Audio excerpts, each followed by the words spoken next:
জলবায়ু পরিবর্তনের বিরূপ প্রভাবের ফলে কৃষকদের শস্য উৎপাদন ক্ষতিগ্রস্ত হচ্ছে। পরিবর্তিত পরিস্থিতি মোকাবেলা করে ফসল উৎপাদনে কীটনাশক, সার ও সেচের পেছনে ব্যয় বেড়েছে কৃষকদের।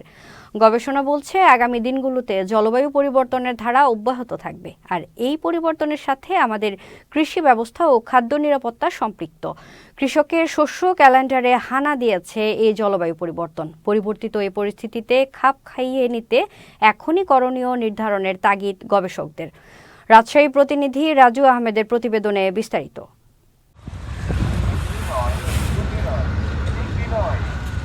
রাজশাহীর পবা উপজেলার আব্দুল হামিদ ৫০ বছর ধরে কৃষিকাজ করছেন। এই কৃষকের দাবি, গ্রীষ্ম, বর্ষা ও শীতকাল এখন নির্ধারিত মাসের চেয়ে ২ থেকে ৩ মাস পিছিয়ে দেখা দেয়, কৃষিতে যার বিরূপ প্রভাব পড়েছে। বৃষ্টি না হলে এই সেচ, তারপরে আপনার ধরিলেন যে আবহাওয়া খারাপ হয়ে যাচ্ছে, যা গাছের চেহারা নষ্ট হয়ে যাচ্ছে, ফল হচ্ছে না, পোকা মাকড় হ্যান ত্যান এগুলো সব বেশি আমাদের এখানে অরাজক হয়েছে। এতে খরচ, বিষের খরচ, আপনার পানির খরচ, এই তো সারের খরচ এগুলো বাড়তি আছে। নির্ধারিত সময়ে বৃষ্টিপাত ও শীত না আসায় ফসলের ক্ষেতে কীটপতঙ্গ ও রোগবালাই বেড়েছে। অসময়ের বৃষ্টিপাত বা তীব্র শীত ও কুয়াশায় ফসল ক্ষতিগ্রস্ত হচ্ছে। পরিস্থিতি মোকাবেলায় কীটনাশক, সার ও কৃত্রিম সেচের ওপর নির্ভরতা বেড়েছে। আমরা যেরকম আগে বৃষ্টি হলে বৃষ্টি পানিতে আমরা ধান লাগাতাম, আমাদের অর্ধেক ফসলটা বৃষ্টি পানি হতো, এখন আর হয় না। এখন আমাদের সেচ দেওয়া লাগে, মানে সম্পূর্ণ চেঞ্জ হয়ে গেছে আগের চেয়ে আবহাওয়াটা। মানে প্রকৃতিক খরচ যেটা হতো সেটা আর হয় না, এখন দেওয়া লাগে। এই জন্য আমাদের এক্সট্রা খরচ করতে হচ্ছে। আবারটা বেশি হবে বলে, আবার বেশি হবে বলে আপনাকে ওই ইয়া করে দেয়, ওই বেশিকে সার দেয়, বেশি নেবো। ক্ষতিও বলবো না, আমি কিন্তু সার বেশিই মারি। গবেষকরাও কৃষকদের এসব দাবির সত্যতা পেয়েছেন।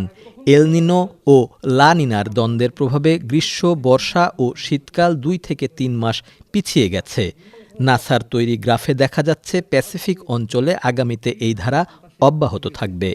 সামনের বছর শীতও বেশি হবে, আবারও এমন বন্যার প্রকোপ বাড়বে, হঠাৎ করে বন্যা বাড়বে। কারণ এল নিনো লা নিনো যে বিহেভিয়ার যেটা, সেইটা কিন্তু এবছর যে ছিল, সেই আমরা যেটা ফোরকাস্ট মডেল করে দেখছি আর্টিফিশিয়াল ইন্টেলিজেন্সে, দেখছি যে এই ট্রেন্ডটা অব্যাহত থাকবে। এদিকে জলবায়ু পরিবর্তনের বিরূপ প্রভাব এসে পড়েছে শস্য ক্যালেন্ডারে। এর সাথে আমাদের কৃষি ও খাদ্য নিরাপত্তা ব্যবস্থা নির্ভরশীল। এই পরিস্থিতিতে করণীয় নির্ধারণে এখনই পরিকল্পনার তাগিদ গবেষকদের। খুবই সতর্ক থাকতে হবে যে জলবায়ু পরিবর্তনের সাথে আমাদের কৃষি ব্যবস্থা, খাদ্য নিরাপত্তা সব কিন্তু একবারে রিলেটেড। আমাদের অর্থনীতি তো কৃষি নির্ভর। কৃষকের কিন্তু একটা, আমরা বলি এটা হলো শস্য ক্যালেন্ডার একটা আছে। বর্ষার পানিতে আসলে আমন ধানটা হয়, কিন্তু বর্ষাকাল যখন দেরিতে থাকে তখন তারা কিন্তু স্বাভাবিকভাবেই সাময়িক সময়ের জন্য ভূগর্ভস্থ পানির উপর নির্ভর করে, এবং এর ফলে ভূগর্ভস্থ পানির উত্তোলন বাড়ে। তার ফলে করে কি আমাদের টোটাল প্রাকৃতিক ভারসাম্য যে বিষয়টা, সেটা নষ্ট হবে। ভবিষ্যতে আমাদের জন্য অপেক্ষা করছে প্রকৃতির অদ্ভুত ও নিষ্ঠুর আচরণ। Raju Ahmed, channel S, Rajshahi.